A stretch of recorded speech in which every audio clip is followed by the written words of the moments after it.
수출 신고에 대한 가이드를 알려드리도록 하겠습니다. 안녕하세요. 저는 위링크 스캠프의 홍석주입니다. 제 소개를 좀 간단히 하자면 저는 글로벌 셀링을 하고 있는 현업 셀러이고요. 동시에 해외 배송 물류센터를 운영하고 있습니다. 또 글로벌 스토어나 이베이, 아마존과 같은 글로벌 셀링의 컨설팅을 하고 있고요.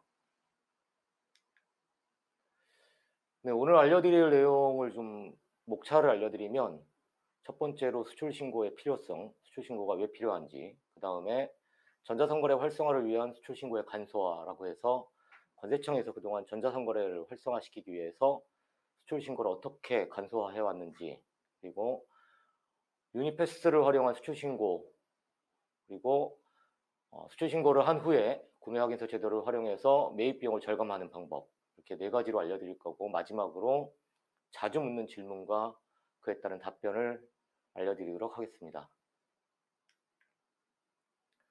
네, 첫 번째로 수출 신고의 필요성.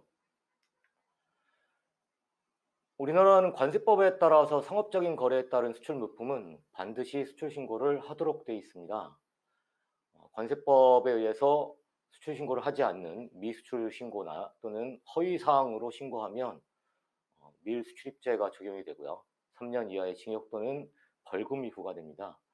이 때문에 반드시 수출 신고를 해야 하는 거고요. 또 다른 법으로는 외국환 관리법이나 국세 관련법의 적용도 받습니다. 수출을 함으로 해서 외환이 유입되기 때문에 그에 따른 외국환 관리법이 적용되고요. 또 동시에 수출이 영세율이 적용되기 때문에 국세 관련된 법도 적용됩니다. 우리나라는 외국환의 유입이나 유출에 대해서 철저히 관리하고 있는 상황인데요. 다만 이제 수출 대금의 수령은 자유롭게 되어 있지만 이를 통해서 환치기를 하거나 조세 포탈을 하는 경우에 대해서는 엄격하게 처벌하고 있습니다. 따라서 수출 신고를 하지 않고 하는 경우에 자칫 잘못하면 외국환 관리법을 위반하게 되고 또는 부가가치세법이나 소득세법, 법인세법 등의 국세 관련법을 위반하게 되기 때문에 이런 경우가 발생을 하면 징역 또는 벌금이 부과됩니다. 그 대표적인 예로 부가가치세법에 따라서 수출은 매출 부가가치세가 영세율이 적용되는데 수출 신고를 통해서 수출 실적 명세서를 발급하거나 또는 FOB 200만 원 이하의 우편 발송을 한 경우에 우편 수령증이 이렇게 두 가지, 수출 실적 명세서하고 우편 수령증, 이 두 가지가 증빙 자료를 잊지 않으면 부가가치세법상의 영세율 적용을 할 수가 없습니다. 이런 경우에 그냥 수출을 했다고 해서 영세율을 적용시켜 버리면 명백하게 국세관련법을 위반하는 게 됩니다. 결과적으로 이제 관세법상 반드시 수출 신고를 하도록 되어 있고 또 국세 관련 법으로도 부가치세 영세율을 적용하기 위해서는 수출 신고를 해야 될 필요가 있는 거죠. 단순히 이런 법 위반 때문이 아니라 수출 신고를 하면 혜택도 주어집니다. 그 첫 번째로 이제 수출 실적이라고 해서 수출 신고 내역은 무역금융이나 여신의 증빙 자료를 활용할 수 있습니다. 또 하나로 각종 정부기관 사업에 참여할 때 가산점 등의 유리한 부분이 발생을 합니다. 그리고 관세 면제라고 해서 수출한 물품이 해외로 나갔다가 다시 이게 현지 사정으로 인해서 예를 들어 수취인이 부재했거나 수취인이 수취를 거절했거나 또는 현지 세관에서의 통관상의 문제로 인해서 되돌아오는 경우, 이런 경우에 이제 반품으로 인한 반송이 발생하는데 이렇게 해서 다시 우리나라로 들어오면 이 경우에 이제 수입이 됩니다. 그래서 이때 수입이 되기 때문에 부가세 10%가 부과되는데 이를 수출 신고를 했을 경우에 한해서는 수입관세 자체가 면세가 됩니다. 그래서 관세를 면제받을 수 있는 이점이 있습니다. 이미 이전에 말씀드린 것처럼 또 다른 하나가 이제 부가세 영세율 적용인데요. 부가가치세의 영세율이 적용되는 것은 매출에 한해서 적용되는 겁니다. 수출은요. 그래서 이 수출 신고를 통해서 매출 자료의 증빙 자료로 활용할 수 있고 또 동시에 매출 부가가치세 영세율을 적용할 수 있습니다. 더 나아가서 구매 확인서 제도를 활용하면 매입 부가세도 영세율을 적용받을 수 있습니다. 즉 매출에서만의 영세율을 적용받는 게 아니라 매입에서도 영세율을 적용받을 수 있는 길이 수출 신고를 통해서 열리게 됩니다. 또 다른 혜택으로는 관세 환급이 있는데요. 이 관세 환급은 뭐냐면 제조사나 또는 중간 생산을 하고 있는 회사가 원자재 또는 부자재를 해외에서 수입하면 이제 관세가 부과되죠. 수입 관세가 부과되는데 수입한 원자재나 부자재를 가공을 해가지고 또는 다시 납품을 하거나 해서 그 납품한 원자재나 부자재가 가공 형태가 돼서 해외로 다시 수출이 되면, 또는 완제품 자체로 수출이 된다고 하더라도 이렇게 수출이 되면 이 수출을 근거로 해서 수입할 때 냈던 관세를 환급받을 수 있습니다. 그래서 결과적으로 수입 시에 관세를 면제받거나 환급받을 수 있는 길이 수출 신고를 통해서 이루어집니다. 마지막으로 수출의 탑을 수상할 수 있는 경우가 생기는데요. 우리나라는 매 무역의 날에 수출 실적에 따른 수출의 탑을 수상합니다. 수출 실적 명세서를 가지고 오고 수출 실적으로 인정받았을 때만 이제 수출의 탑을 수상할 수 있는 가능성이 생기는데요. 이렇게 해서 수상을 하게 되면 각종 금융 혜택이나 정부기관에서 주관하는 수출기업 지원 사업에 가산점을 부여받습니다. 최근에 정부에서는 수출을 장려하기 위해서 굉장히 많은 수출 장려책들을 활성화하고 있는데요. 이 경우에 지원하고 응시했을 때 평가에서 가산점을 받을 수 있는 이점이 있습니다. 그래서 수출 신고를 하면 수출 실적이 쌓이는 것, 그에 따라서 혜택이 발생하는 것과 발송했던 물건이 다시 되돌아올 때 재수입 관세를 면제받는다는 것, 그리고 수출 자체가 영세율로 적용받을 수 있기 때문에 수출 실적을 쌓아서, 수출 신고를 통한 수출 실적을 쌓아서 부가세 영세율을 적용받을 수 있는 것, 그리고 애초에 수입했던 어떤 원자재, 부자재 또는 완제품이 다시 수출됨에 따라서 관세를 환급받을 수 있다는 것, 그리고 수출 혜택을 수상하게 되면 각종 정부 지원 사업에서 가산점을 부여받는 이런 이점들이 있습니다. 그래서 법으로도 규정되어 있지만 동시에 혜택도 존재하기 때문에 수출 신고는 반드시 해야만 합니다. 네, 전자상거래 활성화를 위한 수출 신고의 간소화. 네, 관세청에서는 전자상거래를 활성화하기 위해서 수출 신고를 간소화해 왔습니다. 많은 제도들이 바뀌었는데요. 사실 전자상거래뿐만이 아니라 수출 신고, 수입 신고 모두를 좀 더 원활하게 할 수 있도록 끊임없이 노력해 왔습니다. 그 내용을 좀 살펴보면요. 첫 번째가 관세청 전자통관 시스템입니다. 유니패스라고 하는데요. 이 유니패스 시스템을 만들어서 관세청에서는 수출입 신고를 전자화했습니다. 그래서 수출 관련된 행정이나 수입 관련된 행정 모두를 전산에서 이루어질 수 있도록 만들었습니다. 유니패스를 사용하면 쉽게, 또 직접 서류를 제출하지 않아도 유니패스상에서 전자문서로 수출 신고를 할 수 있습니다. 또 수출 화주는 자가 수출 신고를 할 수 있도록 이 유니패스가 지원하고 있기 때문에 굉장히 편리한 상황입니다. 그래서 더군다나 시스템 사용료가 완전히 무료여서 수출 화주들은 적극적으로 사용하는 것이 좋습니다. 두 번째로 전자상거래 수출업체 신고제를 폐지했습니다. 최근에 폐지한 건 아니지만 전자상거래 수출업체 신고제를 폐지함으로 따라서 종전에는 전자상거래 업체가 수출 신고를 하려면 전자상거래 수출업체로 등록을 먼저 했어야 되는데 이제 등록하지 않고 그냥 수출 신고를 하면 됩니다. 그래서 전자상거래 업체들이 수출 신고하는 데 있어서 굉장히 편리하게 됐죠. 마지막으로 전자상거래 간이수출 신고 제도라는 제도가 존재합니다. 대부분의 전자상거래는 단품이거나 또는 금액이 작고 물품의 수량이 적거나 금액이 작거나 또는 단품이거나 하는, 대신에 많은 건들을 수출 신고해야 되는 이런 특성이 있었는데, 이런 특성을 위해서 전자상거래 업체들에 한해서 보다 쉽게 간소화된 절차로 수출 신고할 수 있도록 하는 제도가 간이수출 신고 제도인데요. 몇 가지 조건이 있습니다. FOB 200만 원 이하여야 되고요. 전자상거래 수출이어야 합니다. 이 두 가지 조건을 만족하는 경우에 한해서 간이수출 신고 제도를 통해서 수출 신고 항목을 대폭 축소했습니다. 그리고 또 하나가 이 전자상거래 간이 수출 신고는 엑셀 파일을 이용해서 다량의 수출 신고를 한 번에 등록할 수 있도록 제도가 완비되어 있습니다. 그래서 유니패스를 사용하면 유니패스 내에 엑셀 파일을 이용한 다량의 수출 신고가 가능하도록 되어 있고요. 가장 최근에는 풀필먼트하고 위탁 판매 수출에 대해서 잠정 수량, 잠정 가격으로 수출 신고를 한 다음에 거래가 완전히 완료된 후에 수출 신고를 정정할 수 있도록 하는 제도 자체를 완비했습니다. 그래서 원칙상 수출 신고는 잠정 수량과 잠정 가격으로 하는 것이 아닌데 풀필먼트나 위탁 판매 수출에 한해서는 애초에 수출 신고 자체가 잠정 수량이고 잠정 가격으로 했다고 관세청이 인지하고 그에 따라서 정정 자체를 거래가 완료된 다음에 하는데 아무 문제가 되지 않도록 제도를 완비했습니다.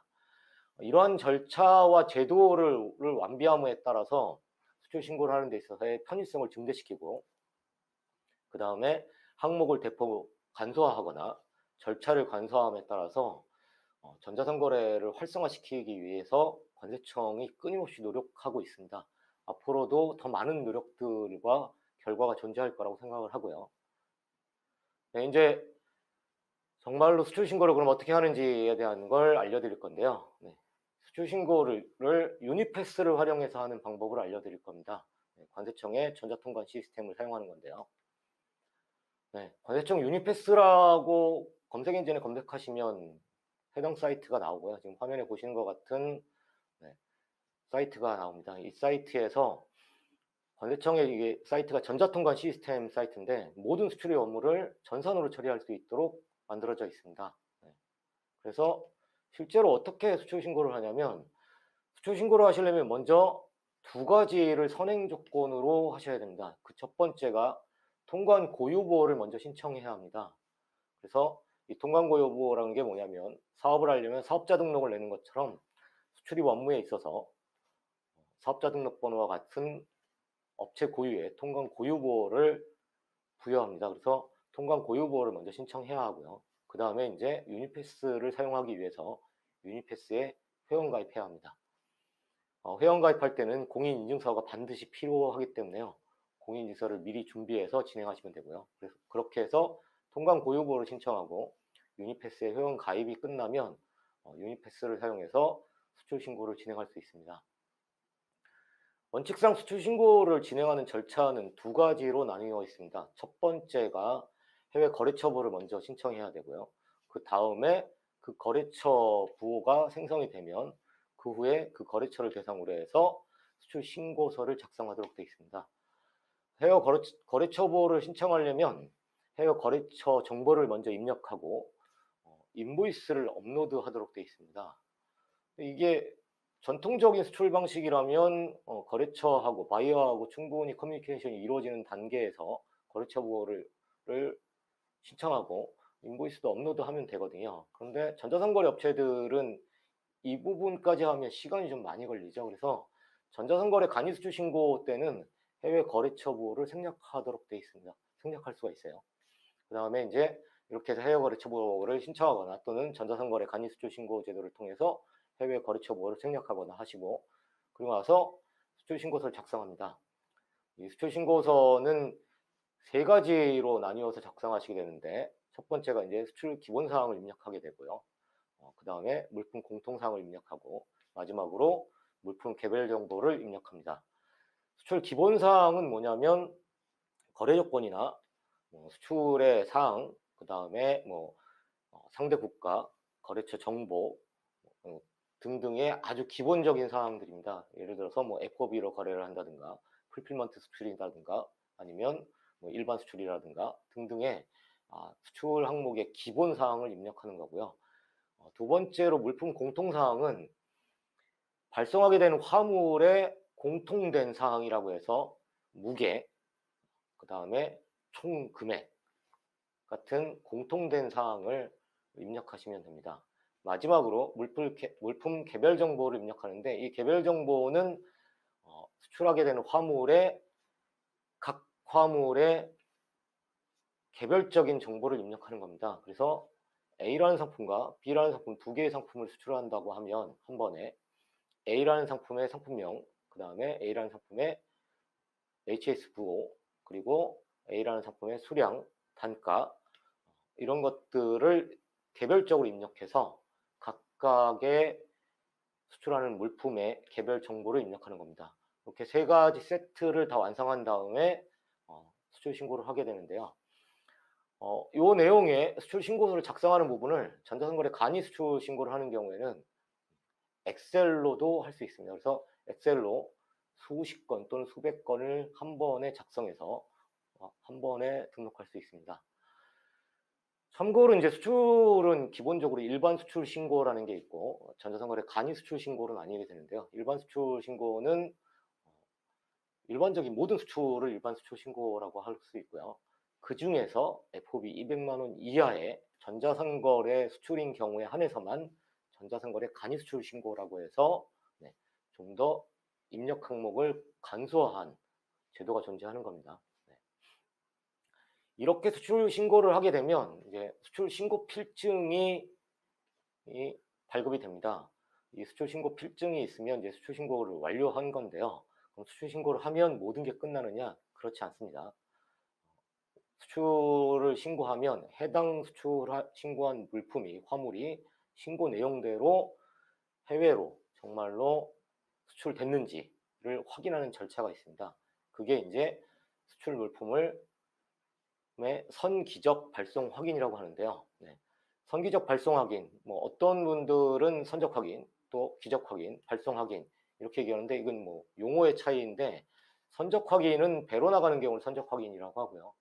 기적 확인은 화물기, 항공기로 나가는 경우고 발송 확인은 이제 우편으로 나가는 경우를 발송 확인이라고 합니다. 그래서 이걸 통틀어서 선기적 발송 확인이라고 하고 관세청에서 사용하는 수출 용어로는 수출이 이행됐다라고 해서 수출 이행이라고 합니다. 그래서 선기적 발송 확인이나 수출 이행은 같은 의미로 사용되는 거고요. 그래서 반드시 관세법상 어떻게 되어 있냐면 수출 신고를 한 건은 수출 신고한 날로부터 30일 이내에 반드시 해외로 수출이 돼야 됩니다. 이행돼야 됩니다. 그래서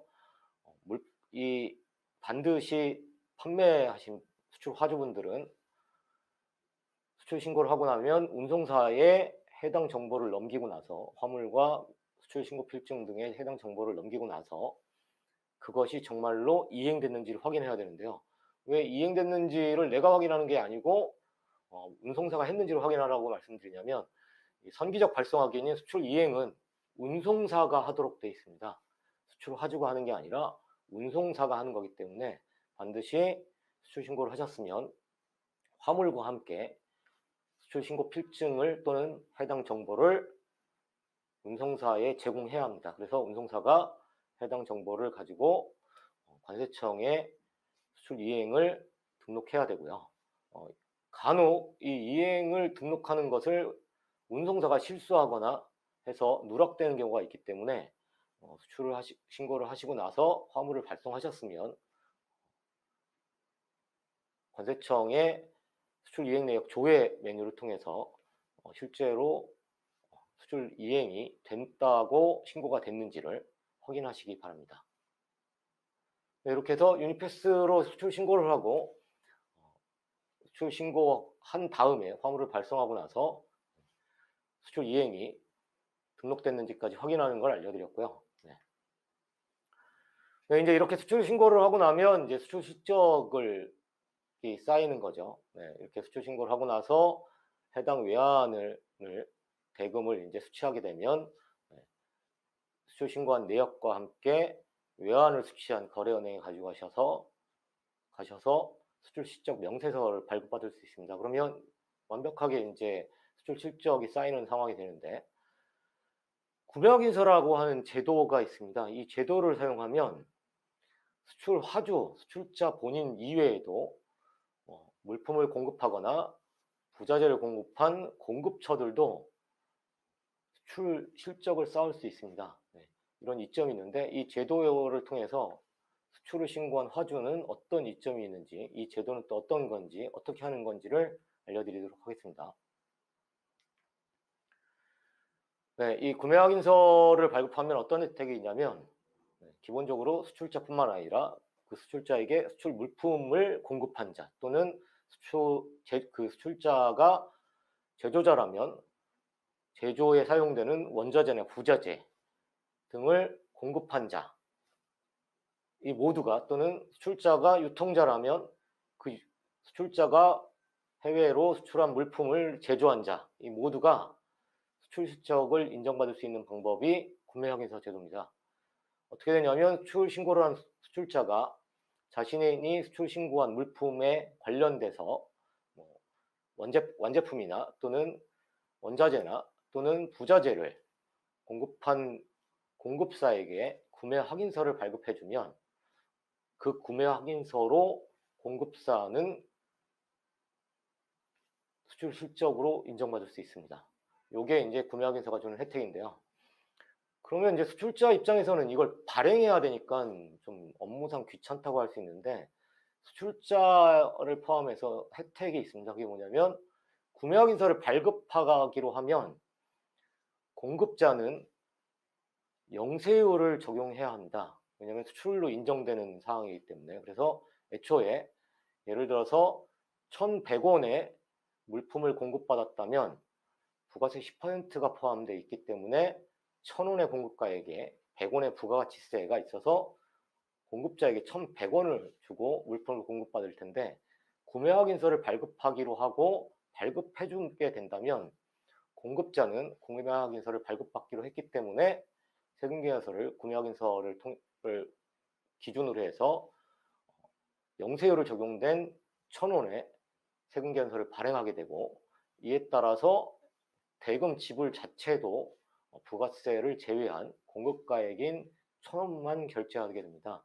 이렇게 되기 때문에 구매 확인서 제도를 활용하면 매입 비용 자체에 절감이 발생하는 거죠. 이런 혜택이 있기 때문에 구매 확인서 제도는 적극적으로 활용할 필요가 있습니다. 네. 이런 구매 확인서는 어떻게 발급하느냐 하면 한국무역정보통신의 유트레이드 허브라고 하는 사이트에서 발급할 수 있습니다. 네. 유료긴 하지만 발급할 수 있으니까 전산으로 처리할 수 있기 때문에 어려울 게 전혀 없고요. 유트레이드 허브 사이트에 회원가입하신 다음에 구매 확인서 신청 메뉴를 통해서 4가지의 정보를 입력하신 다음에 발급받으면 되는데요. 그 4가지 정보가 뭐냐면 첫 번째가 일반 정보라고 해서 본인 회사의 정보와 거래처의 정보, 그 다음에 구매 물품 목록이라고 해서 그 거래처로부터 공급받은 물품의 목록을 작성합니다. 그리고 그 목록이 수출을 했기 때문에 라는 걸 입증하기 위한 수출 근거 서류 정보를 추가로 등록하고요. 마지막으로 거래처로부터 영세율 세금계산서를 이미 받았다면 그 세금계산서 정보를 입력해서 이렇게 4가지 사항을 입력해서 발급을 신청합니다. 만약에 세금계산서를 거래처로부터 아직 영세율 세금계산서를 받지 않았다면 3가지까지만 입력하고 일반 정보, 구매물품 목록 정보, 그 다음에 수출 근거 서류 정보 이렇게 3가지만 등록한 상황에서 구매확인서 발급을 신청할 수 있고요. 이렇게 해도 구매확인서는 발급됩니다. 그러면 이 발급된 구매확인서에 날인을 하거나 애초에 전산으로 파일로 유트레이드 허브에 명판이나 직인을 등록해 놓으면 별도의 할 필요도 없고요. 그렇게 해서 구매확인서가 발급이 되고 그거를 전자 문서 형태로 거래처에 제공할 수도 있고 출력해서 스캔을 한 다음에 전자로 제공할 수도 있고 또는 우편이나 또는 팩스로 통해서 거래처에 제공할 수도 있습니다. 네, 수출신고와 그에 따른 관련된 제도 설명을 드렸고요. 관련돼서 자주 묻는 질문하고 답변을 좀 알려드리도록 하겠습니다.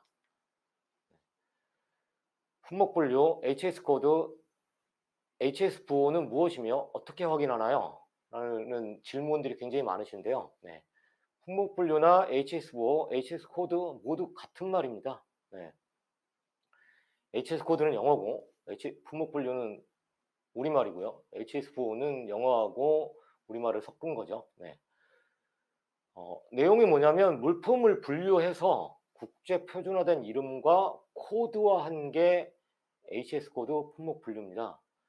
왜 이런 게 필요하게 됐냐면 전 세계 모든 세관에서 사용하는 용어가 물품명이 동일하게 작용되지 못하는 경우가 있고 그 물품명이 세관에서 통관을 핸들링하는 데 있어서 적절하지 못한 경우들이 있을 수 있습니다. 그런 것들 때문에 전 세계 모든 세관이 표준화된 명칭과 10자리로 된 숫자로 된 코드를 가지고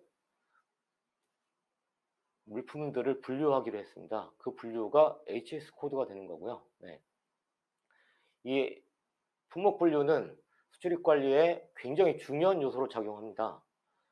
왜냐하면 어떤 소재를 사용했을 땐 관세가 어떻다, 어떤 소재로 만들어진 어떤 물품은 관세가 어떻다 등이 전혀 다를 수 있기 때문에 네, 또는 어떤 소재로 만들어진 물품은 수입이 될 수 없다 이런 것들이 있어서 수출입 관리에 굉장히 중요한 요소로 작용을 하고요. 또 이 코드를 통해서 HS 코드를 통해서 관세 등의 세금을 부과합니다. 또한 전 세계의 다자간 협정인 FTA, 다자간 협정이나 1대1 협정인 FTA 등 무역 협정에 있어서 면제, 관세를 면제하거나 또는 관세를 감경하거나 하는 데 있어서의 요소도 그걸 결정하는 데 있어서의 기준도 HS 코드, 즉 품목 분류를 기준으로 하고 있어서 품목 분류는 굉장히 중요합니다. 즉 수출자도 품목 분류를 자칫 잘못 쓰면 현지에서 더 높은 관세를 부과받을 수 있고 또는 더 심하면 통관상의 문제가 생길 수도 있습니다. 네, 그럼 이러한 품목 분류가 굉장히 복잡하고 어려울 수 있는데 어디서 확인하냐면 쉽게 확인할 수 있도록 정보기관과 유관기관에서 웹사이트를 제공하고 있습니다. 그 첫 번째가 관세법령 정보 포털 사이트인데요. 관세청에서 운영하고 있는 관세법령 정보 포털 사이트에 가시면 품목 분류표를 따라서 하나하나 찾아갈 수 있고 검색을 통해서도 자신이 수출하려고 하는 화물의 HSVO 품목 분류를 확인할 수 있습니다. 또 다른 하나의 방법으로 HS 내비게이션 서비스라고 하는 사이트가 있는데 이 사이트에 가서 물품명을 입력해 보면 관련된 HS 코드, HS 부호 목록이 검색 결과로 나와지고 그 중에 자신이 수출하는 화물의 적절한 부호를 확인할 수 있습니다. 이렇게 해서 직접 수출자가 확인할 수 있는 방법이 있고요. 또 다른 방법으로 이게 좀 어렵다, 이래도 잘 모르겠다고 하면 전문가인 이제 관세사에게 문의를 하거나 또는 관세청에 문의해서 적절한 HS 코드를 확인할 수 있습니다. 심지어는 더해서 이 화물의 정확한 HSVO를 꼭 확인해야 될 필요가 있는 경우들이 발생할 수 있는데 그런 경우에는 관세청에 품목 분류를 명확하게 확인해 달라고 신청할 수 있고 이에 따라서 확인받을 수 있습니다. 네, 또 다른 질문으로 수출은 영세율이라고 하는데 어떻게 해야 적용받나요? 네, 수출은 영세율이라고 하죠. 그런데 그냥 수출하기만 하면 무조건 영세율이 적용되는 건 아닙니다. 부가가치세법에 따라서 수출은 매출부가가치세 영세율을 적용받도록 되어 있습니다. 법에 명시가 명확하게 되어 있어요. 근데 이를 위해서는 조건도 명확하게 명시가 되어 있습니다. 반드시 수출실적 명세서 또는 우편수령증을 증빙자료로 제출해야만 합니다. 그래서 해당 증빙이 없으면 관련된 수출권이라고 하더라도 매출부가가치세 영세율을 적용받을 수 없습니다. 그러면 이 수출실적 명세서와 우편수령증은 어떤 경우에 받을 수 있느냐? 수출실적 명세서는 수출 신고를 한 경우에만 발급받을 수 있는 방법이 존재합니다. 수출 신고를 하고 나서 외화의 대금을, 수출 대금을 수취하면 수취한 거래은행에 가서 수출 신고를 한 수출 신고 필증을 근거로 해서 수출 실적 명세서를 발급받을 수 있고요. 또 다른 하나의 방법인 우편수령증은 수출하는 물품을 발송한 우체국의 우체국장으로부터 발급받을 수 있습니다. 즉 우체국을 통해서 발송하지 않으면 안 된다는 형태가 되는 거죠. 그래서 수출실적 명세서나 우편수령증을 근거자료로 제출하지 못하면 해당 건은 영세율을 적용할 수 없습니다. 그래서 반드시 수출실적 명세서나 우편수령증을 확보해야 되고, 수출실적 명세서를 확보하려면 수출신고를 하셔야 됩니다.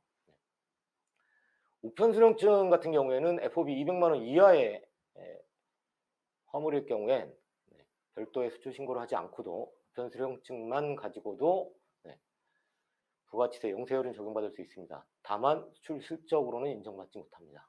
그래서 수출 신고에 따른 혜택들을 처음에 말씀드렸던 5가지 혜택 중에 세 번째의 부가세 영세율, 그 중에서도 매출부가세 영세율만 받을 수 있는 상황입니다.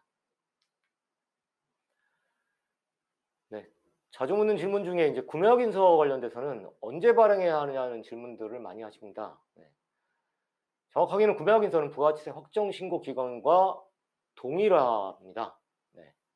즉 1월부터 6월까지의 공급분에 대해서는 7월 25일, 부가치세 1기 확정신고 기간인 7월 25일까지 발행할 수 있고요. 7월부터 12월 사이에 공급받은 공급분은 이걸 2년 다음에 2기 부가치세 확정신고 기간이 1월 25일까지 발급할 수 있습니다. 그런데 이렇게 생각하고 여유롭게 생각했다가 나중에 천천히 발급하지 하시면 사실 거래처와의 관계가 썩 좋지 않을 수 있습니다. 왜냐하면 공급업체에서는 매월 10일에 전월의 거래 내역에 대해서 세금계산서를 발행하기 때문에 실제로는 전월의 수출분에 대해서 구매확인서를 발행해 주는 게 좋습니다. 왜냐하면 이걸 발행해 주지 않고 나중에 모아서 발행했다간 공급업체 입장에서 안 맞아가지고 수정세금계산서를 발행해야 되는 경우가 발생할 수 있습니다. 이런 일이 발생하면 공급업체 입장에서는 이미 계산서를 발행했다가 수정세금계산서를 또 발행하는 번거로움이 발생할 수 있죠. 그런데다 이게 거래가 좀 빈번하고 거래 중에 국내 판매하기 위한 공급분과 수출을 위한 공급분이 혼재되어 있으면 공급업체 입장에서는 영세율 세금계산서와 일반 세금계산서를 따로 발행해야 되는데 뒤늦게 구매확인서를 발급해줘가지고 이걸 공급업체가 다 따로 혼자서 정리해서 다 몇 달치의 세금계산서를 일일이 다 수정세금계산서를 발행해야 되는 번거로움이 발생할 수 있습니다. 이런 일이 발생하면 구매확인서는 일방적으로 발행하겠다고 해서 이루어지는 게 아니라 양자 간 합의를 해야 되는데 공급업체 입장에서 너무 번거로워서 수출 실적 쌓는 거 좋지만 그렇게 큰 의미도 없는데 액수가 크지 않거나 하는데 굳이 할 필요 없겠다 해서 거절할 수도 있습니다. 그렇기 때문에 가급적이면 전월 수출분에 대해서는 2월 10일 이내에 구매확인서를 발급해 주는 게 가장 좋습니다. 이 내용이 종료된 후에 중소벤처기업진흥공단에서 운영하고 있는 고비즈코리아 사이트에 보면 온라인 수출 LOS 센터가 있습니다. 질문을 하실 수 있는 게 있고 또 관련돼서 뭐 교육이나 이런 것들에 대한 걸 알리는 기능들이 있으니까 전문가들의 교육을 수강하신다든가 또는 온라인 수출 LOS 센터에 질문을 남기시면 다방면의 전문가분들께서 관련된 질문에 답변을 해드릴 겁니다. 많이 활용하시고 이용하시기 바랍니다. 마지막으로 유튜브에 고비즈코리아 채널에는 수출 신고에 관련돼서 좀 더 자세하게 신고하는 방법을 알려드리는 동영상이 게재되어 있습니다. 관련된 동영상을 보시면 좀 더 수출 신고하시는 데 도움이 될 겁니다. 감사합니다.